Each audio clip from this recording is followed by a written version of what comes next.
ॐ पार्थाय प्रतिबोधितां भगवता नारायणेन स्वयं व्यासेन ग्रथिता पुराणमुनिना मध्ये महाभारतम् अद्वैतामृतवर्षिणीं भगवती अष्टादशाध्यायिनीम् अम्ब त्वामनुसन्दधामि भगवद्गीते भवद्वेषिणी.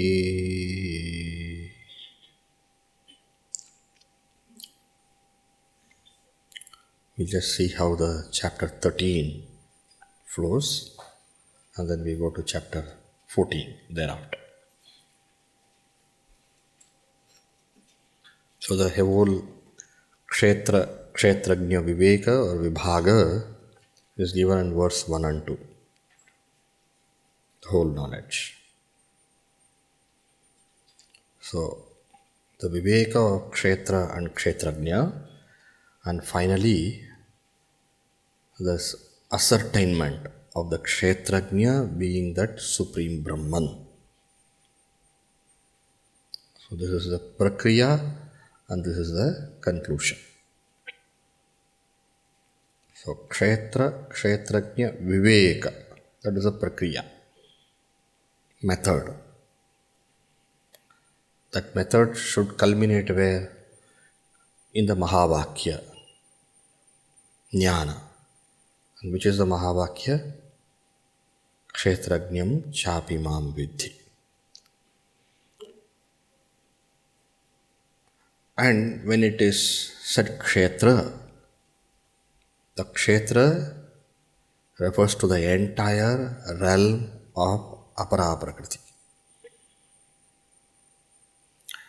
In other words, it refers to all that is idam. And therefore, it includes also the Sharira, which we presently take it to be the Atman. So, Sharira word is brought in order to tell, in order to bring to our attention, look, this what you think as the self is also part of the Kshetra. Then what is Kshetrajna, the knower of the field? The knower of the field is me. Etadyo vetti. That is me. That is the Atman. That is the Sakshi. So that is the Kshetrajna. Kshetram janati iti Kshetrajna. That which illumines the Kshetra is Kshetrajna. And finally, what is the Kshetrajna? What is the actual knowledge of it? Kshetrajnam chapi mam vidhi sarva kshetreshu bharata. I am the one Kshetrajna in all the Kshetras, in all the Dehadi Sanghata, in all the Padarthas, in all the Vishayas. I am the one Kshetrajna. So after thus giving the essence of the teaching, then Bhagavan makes the pratignya in verse 3. He declares, he promises what he is going to teach. So the entire Kshetra in all the modifications and what kind of yataschayat, what kind of apparent notions it can create, all of them. So also Sacha Yaha, that Sacha Yaha refers to Kshetrajna. What is its prabhava? What is its prabhava? What is its nature? What is its glory? All of them. In other words, this whole chapter is going to deal with the Kshetra and the Kshetrajna. And this is a very important wisdom. Why? This is the essence of the Prasthanatraya. It is the essence of the Shruti, Smriti and the Nyaya Prasthana. Also, it is that which is attained through Shruti, Yukti and Anubhuti. All of them. Rishibhir Bahudha Gitam, Smriti. Rishibhir Bahudha Gitam, Anubhuti. Chandobhir Vividai Prataka, Shruti. Brahma Sutra Padaischaiva Hetu Madbhi, Yukti. Or Nyaya Prasthana. And then afterwards, Bhagavan directly goes into the Kshetra. He speaks about the whole Kshetra being the Prakriti, Prakriti Vikriti, and the Vikriti. Is it not? Verse number 5. Then coming to the Idam is over. Now coming to the Shariram, he says, Ichha, Dveshaha, Sukham, Dukkham, Sanghataha, Chetana, Dhriti. All the whole variety. Ichha, Dvesha, mental moods. Sukham, Dukkham, the Anubhava. Sanghata, Karyakarana Sanghata. Chetana, the Chidabhasa. And the Dhriti, what you exert through your will. That also, you may say, you will it, that will, but still that is also Kshetra. So after describing the Kshetra, then Bhagavan, in order that Kshetrajna Anubhava can be there, and it is not a mere some kind of intellectual appreciation, a superficial one, but rather a concrete, direct Sakshat Anubhava, he gives for sadhakas the various virtues to be practiced. Amanitvam. And then he calls all of them. 20, is it not? He calls all of them. Etat Jnanam iti proktam. This is Jnana. We all know in Vedanta, Jnana refers to Brahmatmaikya Jnana. Still Bhagavan calls this Jnana. Why does he call this Jnana? Because that Brahmatmaikya Jnana can never happen without this. And therefore, this is the Jnana of that Jnana. This is the Jnana Sadhana. And therefore, he calls this as Jnanam.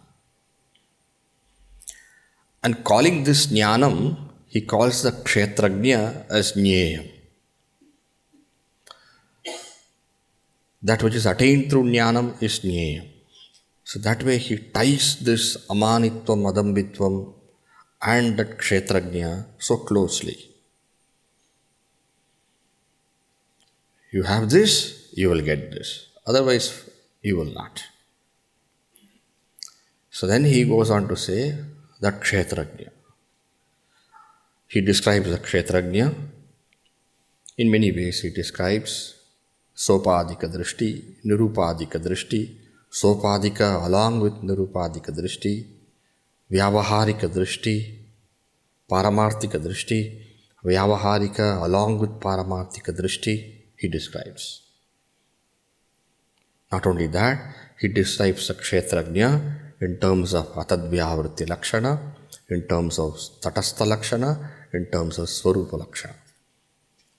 Therefore, a very, very comprehensive discussion of Kshetrajna.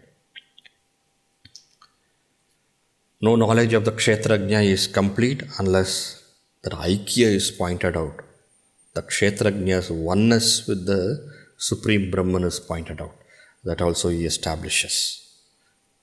Hridi sarvasya vishtitam. It is a very self shining in your heart. And then afterwards, after Kshetrajna is over, and that Kshetrajnam chapi mam vidhi, that is also established. In verse number 18, he says what has been covered so far. This is termed as Simhavalokana, like how the lion covers a certain, it moves, it covers a certain, it traverses. But then what the lion will do is that after it goes a certain amount, certain space it covers, it will just turn a bit and then look behind like that. That's called Simhavalokana. So Bhagavan, after describing the whole, he does this Simhavalokana. This is what has been covered.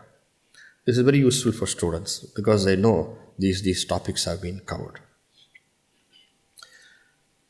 So these 18 verses, so to say, is a very, very core.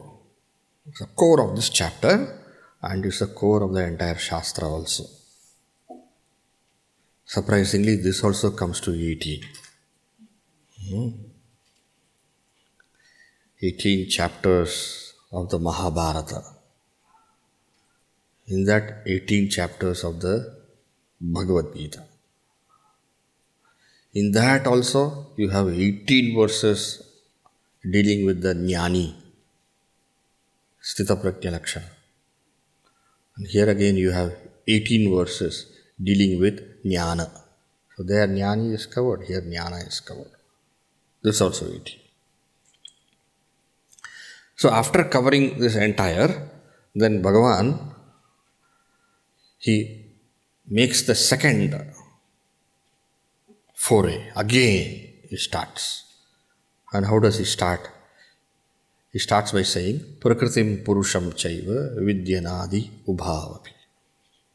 Connecting with Etad Yonini Bhutani of the 7th chapter.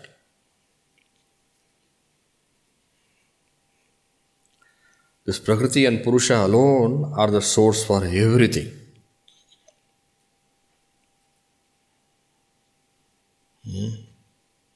There the words used were Para Prakriti and Apara Prakriti. Etad Yonini Bhutani. 7th chapter.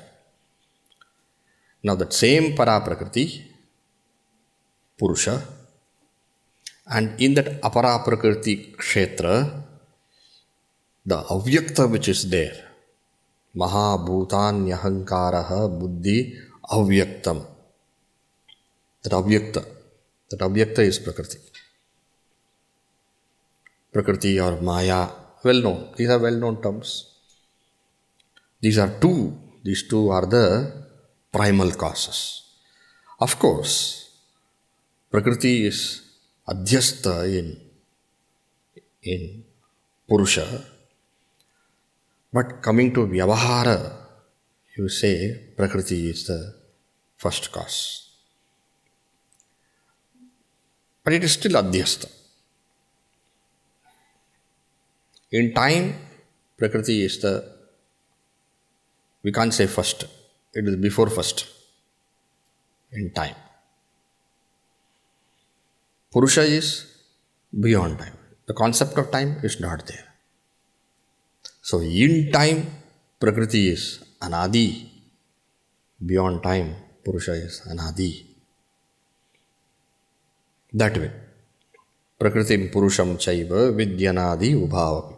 And what does Prakriti cause? What does Purusha cause?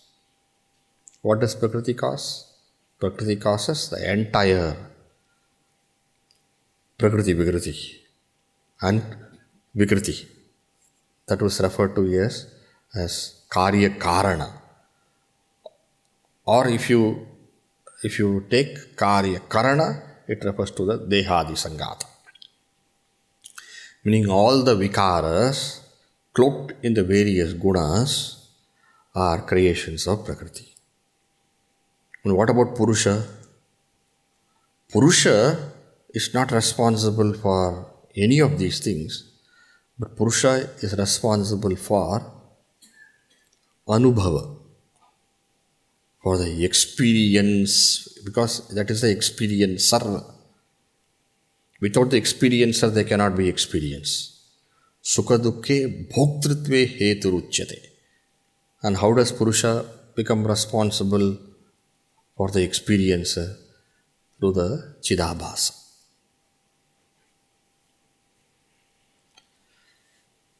Yes, this is an analysis of the situation, but where is the problem? The problem is the identification which is experienced between the Purusha and the Prakriti. Purushaha Prakritistaha. Purusha becomes identified as the Prakriti. That is the problem. And that very same problem is referred to in the next word as Guna Sangha. What is Guna Sangha? The vikaras which are cloaked in the various gunas. Sattva, Rajas, Tamas. There is a Tadatma, Anyonya Dhyasa. This is the problem. Where is the solution? The solution is you do the Prakriti Purusha Viveka. How do you do the Prakriti Purusha Viveka? See, what is the Purusha? Upadrashta, Anumanta, Bharta, Bhokta, Maheshwaraha, Paramatma. Now this is the Purusha. And what is the Prakriti? Dehe. So the Deha is the Dehesmin Purusha Paraha. So that Purusha is Paraha, transcends the Deha. And what is Deha here? Deha is Karya Karana Sangata. In this way, one who understands this Purusha amidst the entire Prakriti, seated amidst Prakriti but yet untouched by Prakriti, Sarvata Vartamanopi Nasa Bhuyo Bijayate. That person gains liberation. What are the sadhana? Dhyanena Atmani Pashyanti, Sankhena Yogena, and others Karma Yoga. And still others, just by taking up a sadhana, by following an instruction, what they have received from a great person, and just following it strictly, sincerely. Finally, anybody is free to gain access to this knowledge. So that is verse number 25, it ends. Now, Prakriti earlier Kshetra-Kshetrajna Viveka, the same was said to be as Prakriti Purusha Viveka. Now again comes the next wave of presentation of the same knowledge.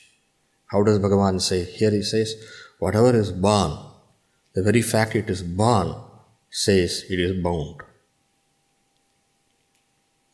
Birth indicates bondage. What is this bondage? The bondage is the Kshetra-Kshetrajna Samyoga. Verse number 26. And what is this Samyoga? This Samyoga is Tadatma, mutual superimposition. How do you break it? Again, do the Kshetra-Kshetrajna Viveka. How do you do that Viveka? Samam Sarveshu Bhuteshu Tishtantam Parameshwaram. You see what is Kshetra, you see what is Kshetrajna. Kshetra is the multiplicity. Kshetrajna is one, Samam. Kshetra changes, has got vikaras. Kshetrajna is changeless. Tishtantam. Kshetra is perishous. Kshetrajna is imperishable. Vinashyatsu avinashyantam. The one who has got this Viveka Jnana, such a person alone, yah pashyati sapashyati. Such a person alone has the right vision. All others are blind because they are blinded by ignorance. Only such a person who is able to see the Purusha, the Kshetrajna as imperishable, only such a person has not committed suicide. Verse number 28. All others, what has happened? They have killed themselves wantonly, foolishly. The foolishness is so great that they do not know what they have done.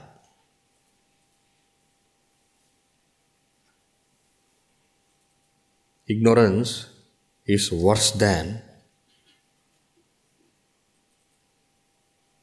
what? If at least one does something and one knows one is doing a mistake, then one can correct the mistake because one knows one is doing a mistake. But here, you have done a mistake without knowing you have done a mistake. Therefore, there is no way you can correct also.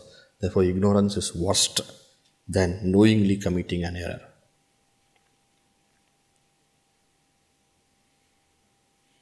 Whether it's excusable or inexcusable is a different matter.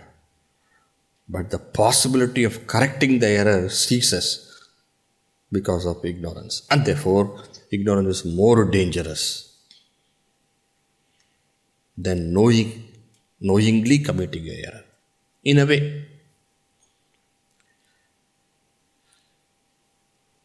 Now, once you have understood that Prakriti Purusha Viveka, you should also see this, that all actions, karmani, all actions are done by Prakriti alone. Not only all actions, the enjoyment of the results is also done by Prakriti alone.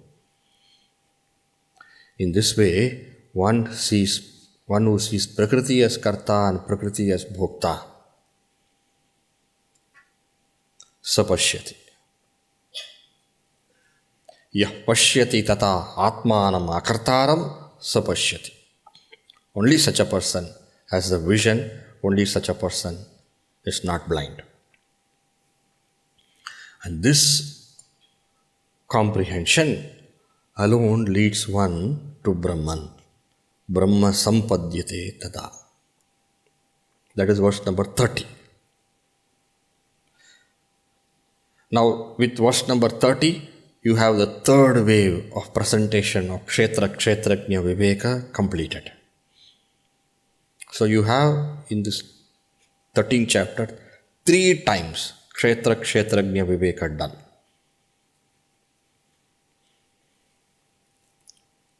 And every time the fruit is also pointed out. Then a question is raised.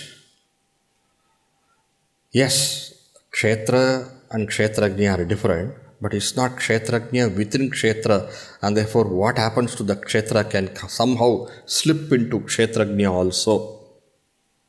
And therefore, death, you say the vikaras, the changes happens at the level of the Kshetra, but because Kshetrajna is within the Kshetra, therefore, could there be a connection?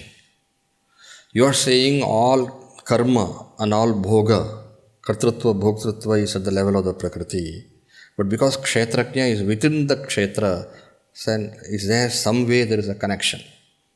The answer is given, no. Why? Because the nature of Kshetrajna is such. What is the nature of Kshetrajna? This nature of Kshetrajna is, it is avyaya, imperishable, by nature. What is by nature is imperishable can never become perishable in any way whatsoever, because its nature is imperishable. Avyaya. Why is it avyaya? Anaditvad, nirgunatvad, avyaya. That is one reason. Another reason is because it is, this Atma is Param. Param means what? It transcends. It transcends means what? Well, everything is in Vyavaharika realm. Atma is at the Paramarthika realm, and therefore it transcends totally the Vyavaharika realm. That's how the Purusha is. That's how Kshetrajna is. Therefore, Sharirastopi, even though it is within the Kshetra, it remains untouched by the Kshetra. Na karoti, na lipyate. Now, to give an example to help you understand, take Akasha. Akasha is there in everything. But do you think Akasha is affected by what happens to the Upadhi? No. Akasha remains nirlipta. Why?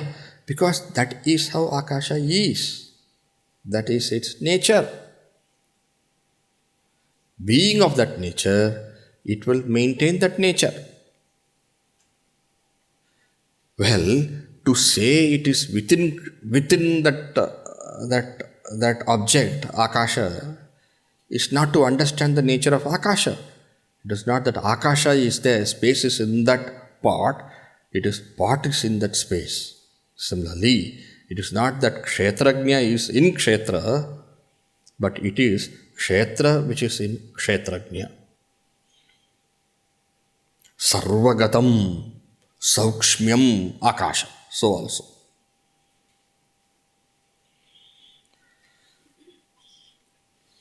So thus, Bhagavan takes the possible question also which can arise in somebody, but even that is resolved. And then Bhagavan finally concludes the 13th chapter. How does he conclude 13th chapter? By going to the essence of the Kshetrajna Viveka. What is the essence of Kshetrajna Viveka? Discover the Kshetrajna as the illuminator of the Kshetra. That is step number 1 you need to take. And then see the nature of the Kshetrajna as a supreme reality, Brahman. These are the 2 steps you have to take.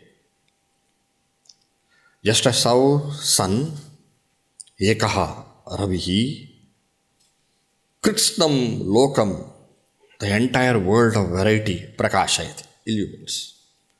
The same way, one kshetri, kshetrajna, this entire kshetra of various variety, it illumines.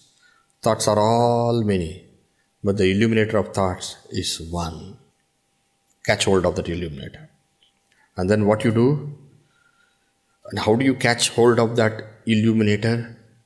By jnana chakshu, by the vision of knowledge.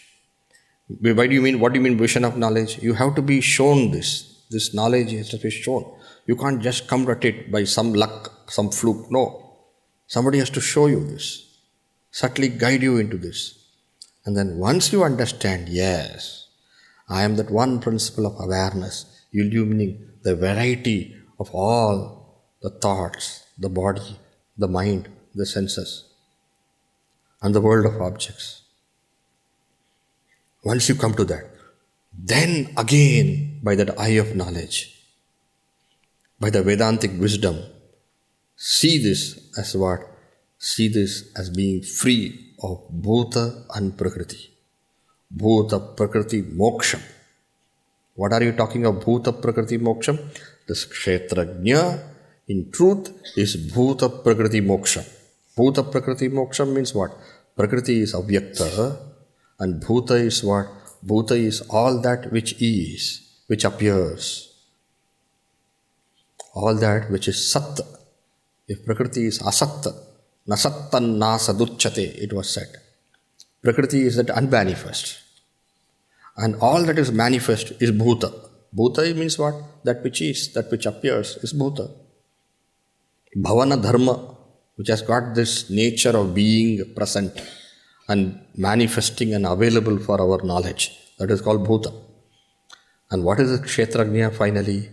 It is Bhuta Prakriti Moksha. It is free of Bhuta and Prakriti. Why? Because it is Adhisthana. The Adhisthana is always free of the Adhyastha. Prakriti also is Adhyastha. Prakriti's evolutes are also Adhyastha. Such person who knows this, who has got the Saksha, the Anubhava of it, Yanti Param, reaches that ultimate. Thus concludes the Kshetrajna Viveka.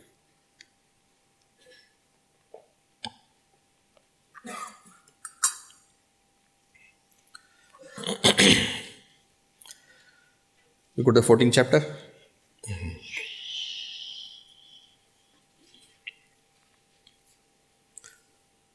After every chapter is over, you must have overview. This is what. Yes. You know, in the Mundaka Upanishad, you have a Sarvagnya Sarvavit, like that. You have overview, and then you should also have a inward, every verse, what it means. And then only you will have the completeness. Slowly, slowly it will come. Huh? Don't think, Ramji, Ajaya. You have to just keep at it. One who wants it will get it. One who doesn't want will not get it. Yame Vaishya Pranata Ittena Labhya. Okay, now 14th chapter.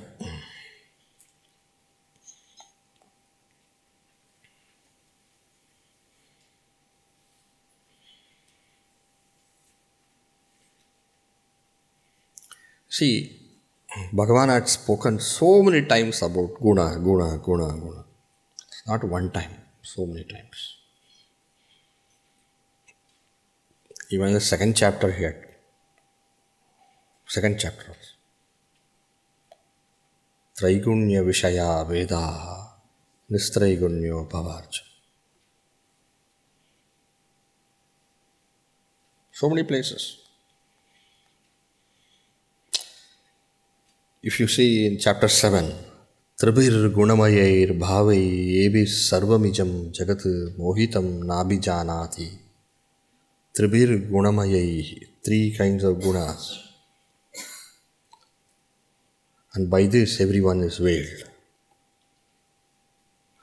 Then if you see same 7th chapter, Daivi, Hesha, Gunamayi, there also. And where else? Sometimes Bhagavan has spoken about guna in a very, not a direct manner, but in an oblique manner, in an indirect manner. If you see, Rakshasi Masuri Michaiva, Moghasha Moghakarmanaha, Moghajnana Vichetasaha, Rakshasim Asurim Chaiva Prakritim Mohinim Shrataha. Those who are under the sway of the deluding aspects of Maya. And they were called as Rakshasi and Asuri. And then while we studied that, we said Rakshasi refers to the predominance of Tamas. And Asuri refers to the predominance of Rajas. The words were not used, but there was a presentation of it. And then next verse if you go, Mahatmanastu mam partha daivim prakriti mashrataha bhajantyananya manasaha nyatva bhutadi bhavyayam. Right? So, daivim prakriti mashrataha. There what did we say? This refers to the predominance of sattva. So, you had that reference of sattva, rajas and tamas either directly or indirectly in the entire Bhagavad Gita. And therefore, by the time you come to the 14th chapter, guna is not a new topic. It has been referred to. Even if you see the last chapter, Karanam Gunasangosya Sadasadyoni Janmasu. Remember? Karanam Gunasangosya. Because of identification with the gunas. And we said that gunas are cloaks to the vikaras. Right?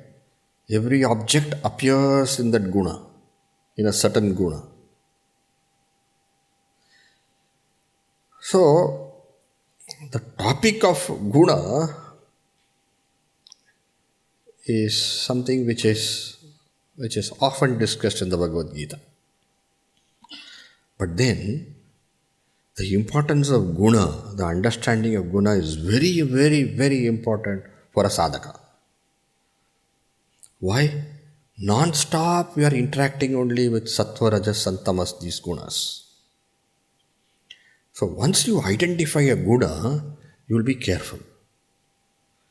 Suppose you understand that there is tamas, then you are very, very careful that you don't decide anything at this time. Is it not? When there's a lot of mental turmoil, then you tell yourself, don't speak now, just be quiet. Don't you tell yourself?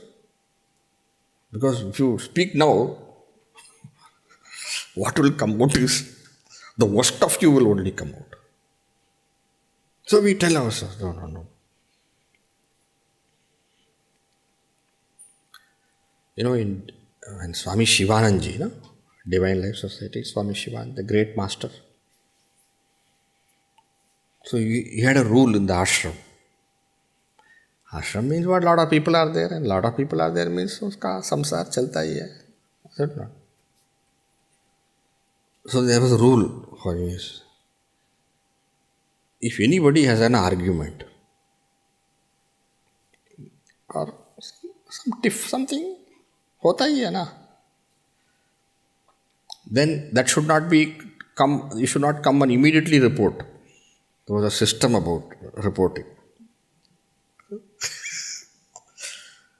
What was system reporting? The system of reporting was you should allow that incident should pass away,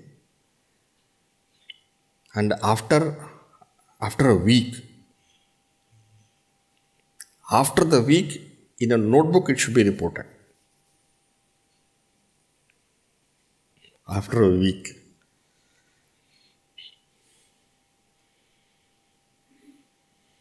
Why? By that time, tanda ho jayega. It will become cool. And in the midst of that situation, the mind is so blaringly, and it will not allow you to think.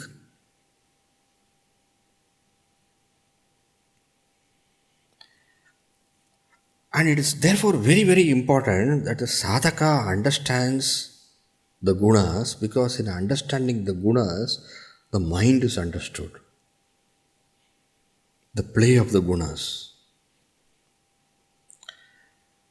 And see, knowledge we gain, but knowledge also cannot remain steady unless sattva is encouraged and knowledge remains steady. So therefore, even though knowledge has been gained, knowledge will not be implemented. It cannot be implemented. So the play of gunas and the working of the gunas, the functioning of the gunas, the management of the gunas, and all of them are very, very, very important for a seeker. And only then, finally, there can be the transcending of the gunas.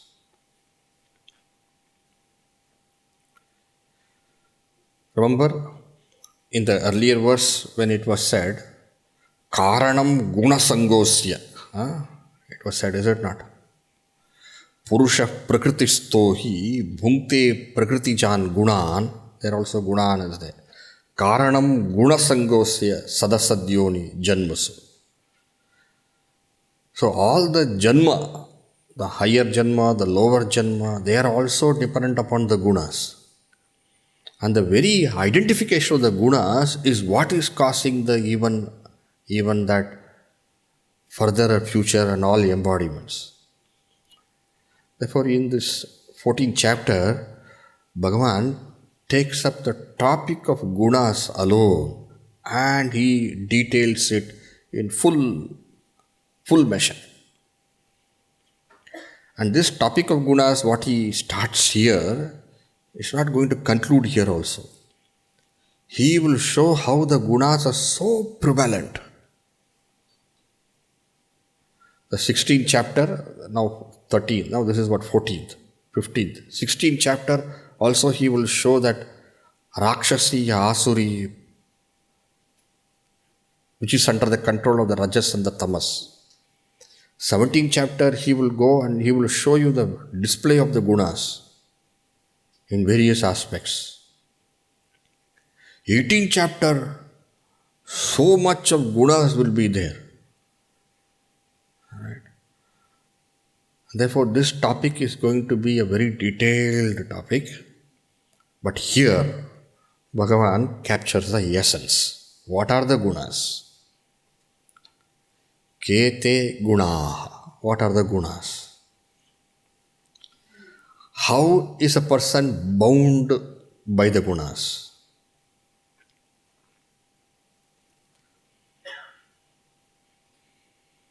Then, how can a person become liberated from gunas?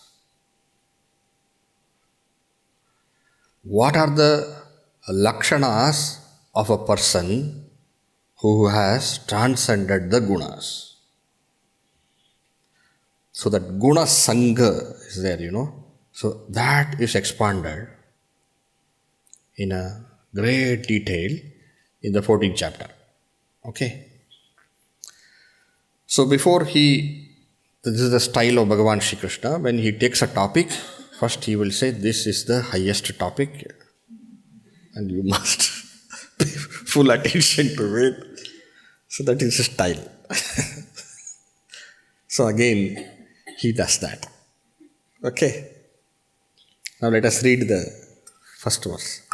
Om Shri Paramatmane Namaha. Atha Chaturdashodhyayah. Gunatraya Vibhaga Yogaha. Shri Bhagavanu Vacha. Param bhuyah pravakshyami. Jnananam jnanamuttamam. Yajñātvā munayas sarve. Param siddhimito gataha. Shri Bhagavanu Vacha. Param bhuyah pravakshyami. Jnananam jnanamuttamam. Yajñātvā munayas sarve. Param siddhimito gataha. Right. Bhuyaha. Bhuyaha, again. Again. Earlier when in the 10th chapter when he said, again I am going to teach you, he gave the reasons why he is telling again. Bhuya eva mahabaho shudume paramam vachaha yatteham priyamanaya vakshyami hitakampyaya. That said, I shall again tell you the supreme teaching. Why? You are very, very dear to me. And I am telling this because, forgive me, I am repeating, I am telling you because I want only your good. Like that. He had said in the 10th chapter. Right? Now here again he uses the word bhuyaha. This bhuyaha is with reference to the teaching of the gunas which have happened so many times before. Traigunya, we had mentioned a few times where Bhagavan has referred to it directly and referred to it indirectly also. Right? Bhuyaha. Punarapi, again. What? Jnanam. The knowledge. Now, when he says knowledge here, he is referring to what? He is referring to the knowledge of the gunas.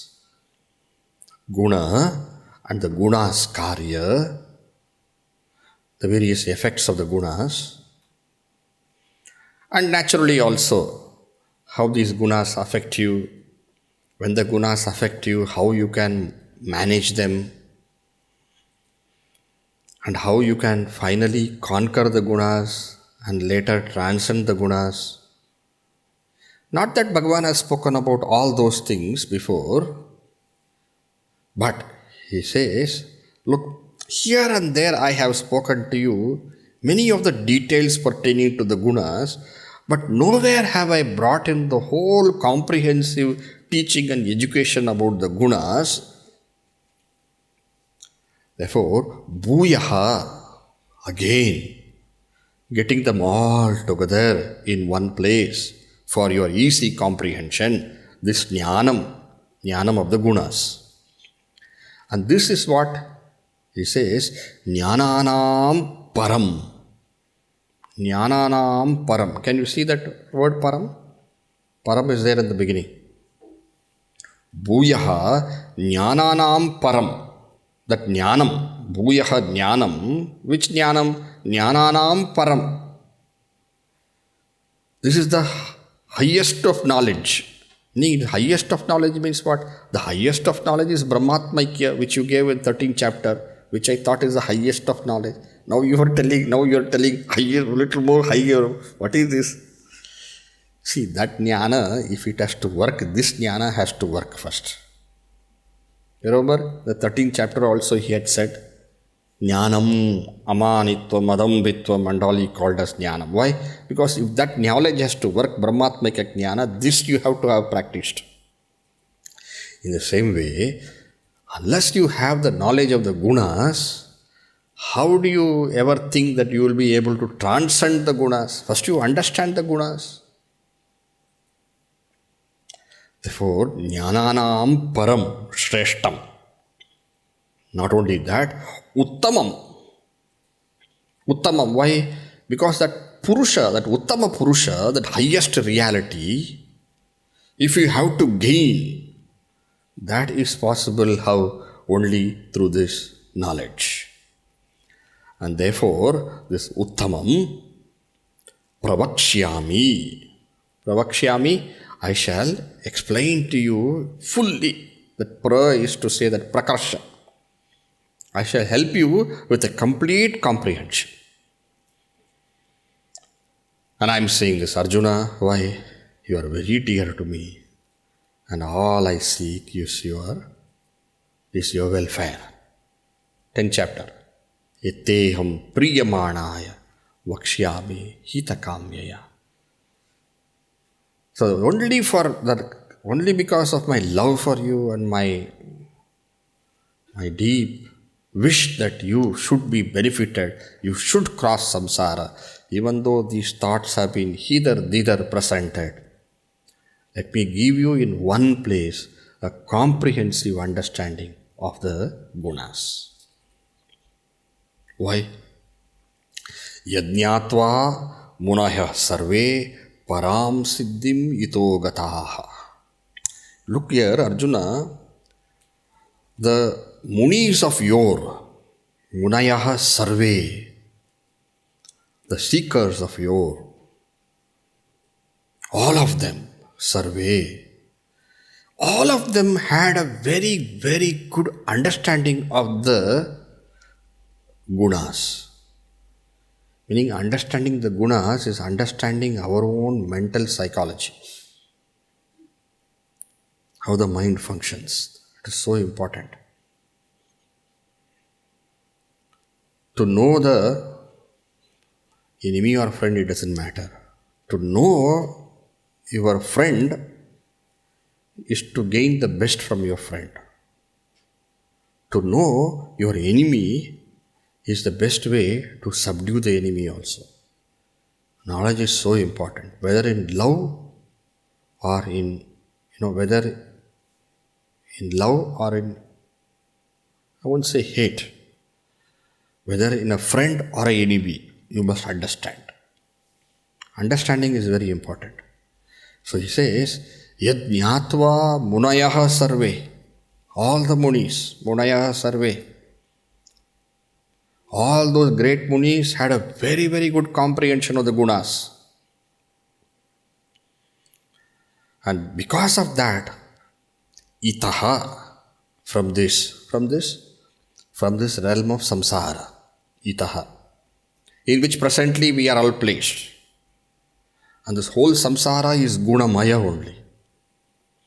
Only that supreme reality is free of the gunas.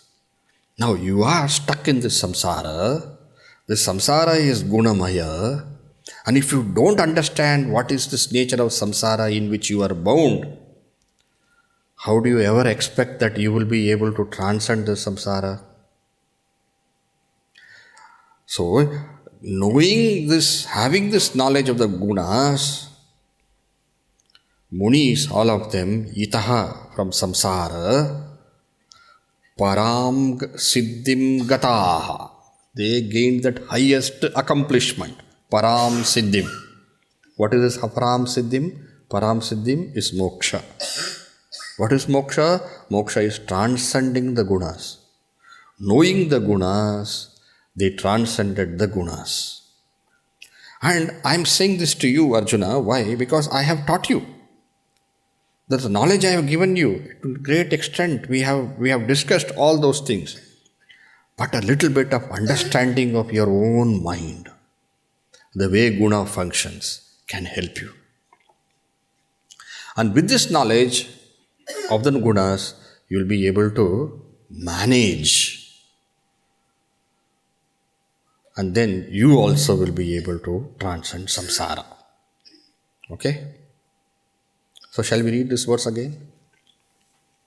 Sri Bhagavanuvacha Param Bhuyah Pravakshyami Jnananam Jnanamuttamam Yajñātvā Munayah Sarve Param Siddhimito Gataha. See, another way to look at this verse, instead of looking at this verse as guna, you can say, Param Jnanam Bhuyah Pravakshyami. I shall speak to you Param Jnanam, which Brahma Jnana. I shall again explain to you. Why? Because that is what? Jnananam Uttamam. It is the highest of knowledge. And what is the highest of knowledge? Yajñātvā munayah sarve itaha param siddhim gataha. Can you see that? Just making a change of what is this jnanam. Whether you take this jnanam as knowledge of the guna, or whether you take this knowledge as knowledge of the Supreme, finally it will amount to the same. Why? This knowledge can help you attain the knowledge of the Supreme. Or you say, Bhagavan is giving the Supreme knowledge only, but he is explaining the gunas here. Why? Because these gunas, knowing the gunas, is going to help that person gain that Supreme knowledge. That's all. So you will find both these ways of looking at this verse will be there. You should not get confused. Whatever way you take the first verse to mean, what Bhagavan is going to explain here is the Gunatraya. Okay? And how to transcend it. Now, what is the second verse? Now, the glory of this knowledge is explained. It has been already Bhagavan has started explaining. Yajñātvā munayah sarve param siddhimito gataha. Is already said now. Now, the glory of it further Bhagavan explained. Next verse. Idam jnanamupāsritya mama sadharmyam agataha sarge nopajayante Pralayena vyatanti cha idam jnanamupāsritya mama sadharmyam agataha sarge nopajayante pralayena vyatanti cha. Idam jnanam upāsritya. Idam jnanam, this knowledge. This knowledge of the gunas. Idam jnanam. Upāsritya. Upāsritya, abiding by it. Meaning gaining the knowledge and implementing it. That is what upāsritya means. Not just knowing what are the three gunas. What are the three gunas? Sattva, Rajas, Tamas. 1 mark. What does Sattva do? Sattva gives knowledge. This way is not what is meant by upashatya. This way, knowing that, look, now this is tamas. How do I overcome tamas? Tamas is overpowered by rajas. Therefore, when tamas is there, you do some activity and all and make the mind more alert. Mind is over disturbed. What is to be done? Now there is a method by which you can make the mind sattvic. So this way, understanding the method and implementing the method. Upashatya. Idam Jnanam upashatya.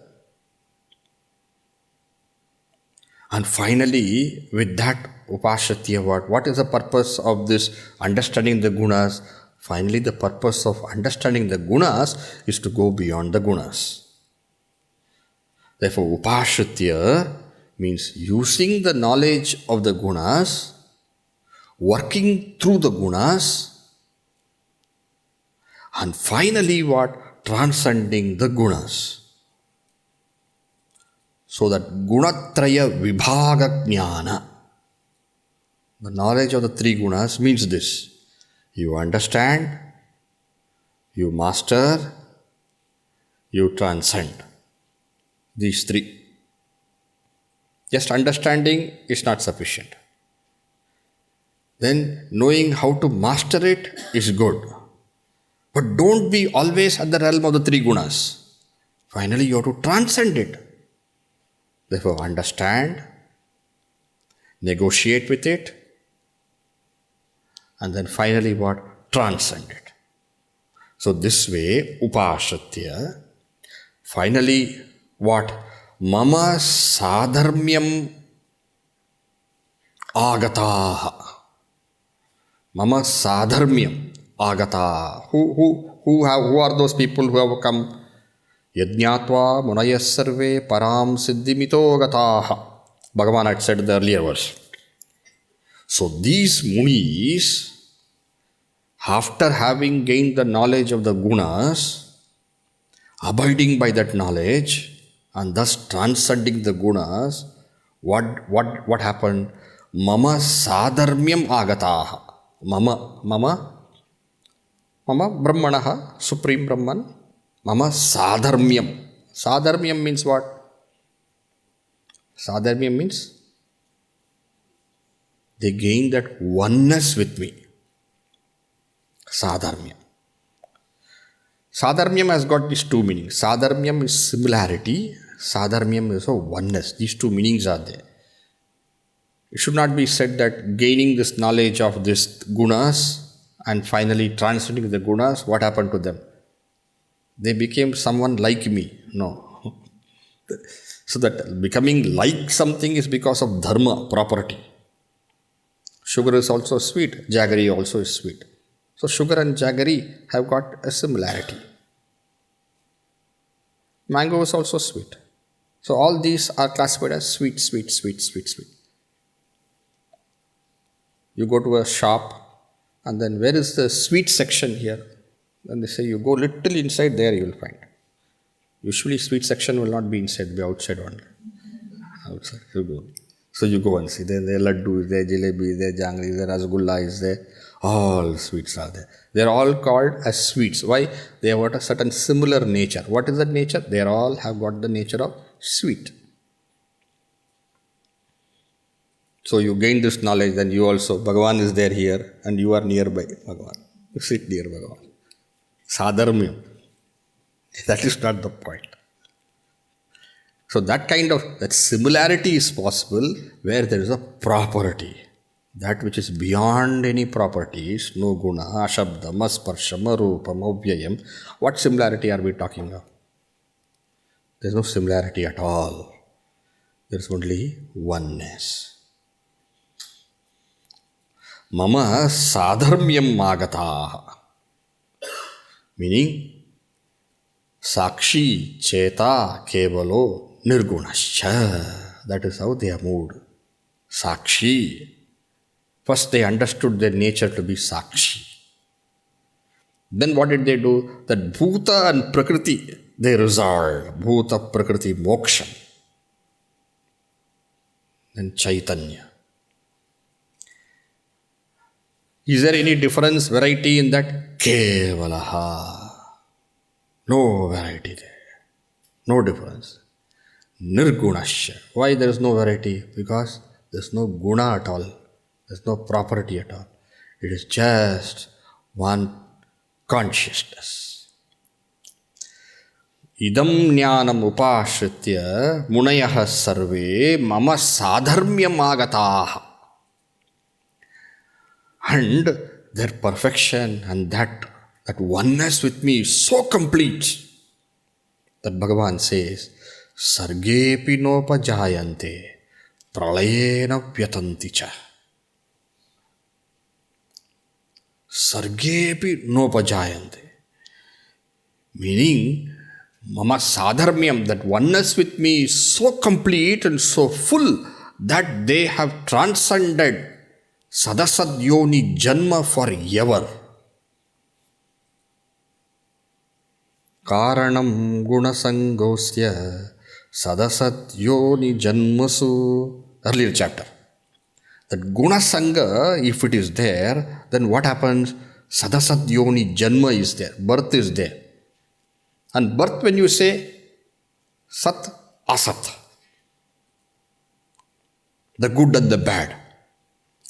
But they have attained that oneness with me, whereby they have transcended this Sadasadyoni Janma, this birth, meaning birth and death, they have ceased for them totally. How totally it is? Sargepi nopajayante. Sarga? What is this Sarga? You know that big number is there, na? That Mahakalpa. Where every being is born. No exception. Everybody is born. That is why it's called Mahakalpa. And then Pralaya. Pralaya is what? That Mahapralaya. Where even Brahma and all those, they are also dissolved. Sargepi nopajayante. Even at that Mahakalpa, they remain birthless. Where every jiva will have to be born. That is why it is called Mahakalpa. There is no exception there. But they will not be born. Sargepi nopajayante. And what is Mahapralaya? In Mahapralaya, every creature, every being, every jiva will have to end. Will have to have Pralaya. Will have to merge in that Prakriti. Pralayena vyatanti cha. Meaning, those cosmic laws that govern all jivas are inactive in their case. Why? Because they are no more they. They are only that Shuddha Brahman.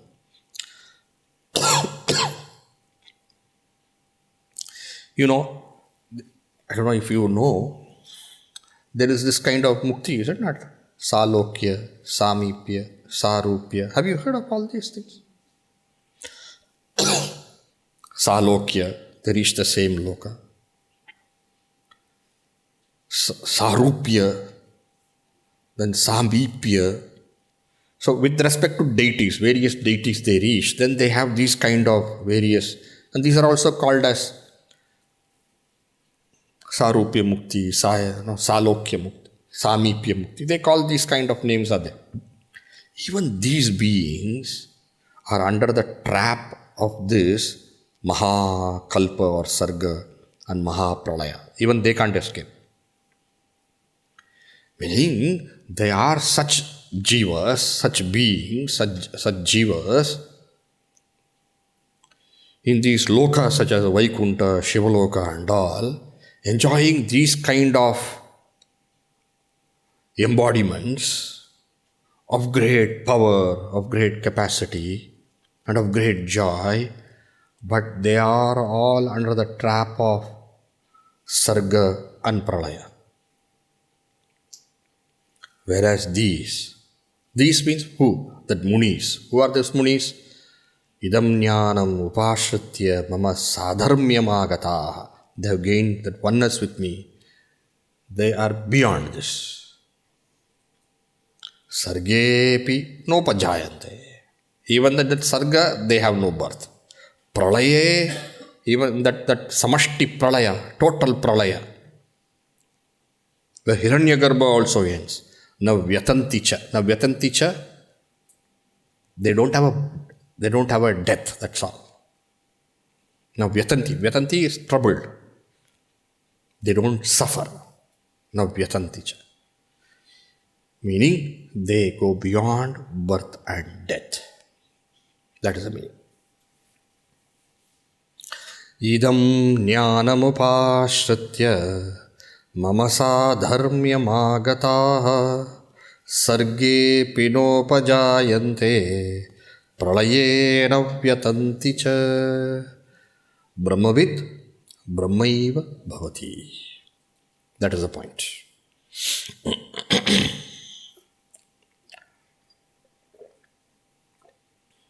It is not said brahmavit brahmaiva bhavati. No. It is said brahmavit brahmaiva bhavati. Therefore, what is Brahman? For them say. Has Brahma has got birth? No.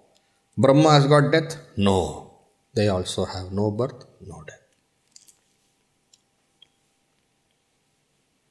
Why is Bhagavan telling all those things? Arjuna, this is the power of this knowledge which you should gain. Where you go beyond the rules, the governments of Maya. You go beyond. Next, Bhagavan is going to say, what Bhagavan is going to say, we'll see next when we see. Meaning everything will happen only because of the grace of the mother and the father. Mother, father, kahan gaya aa gaya mother, father now suddenly. He'll say, who is the actual mother? Who is the actual father? All by their grace and grace alone.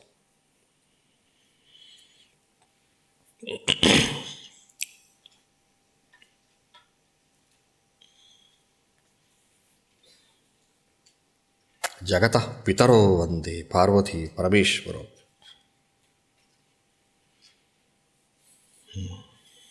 Okay, we conclude now.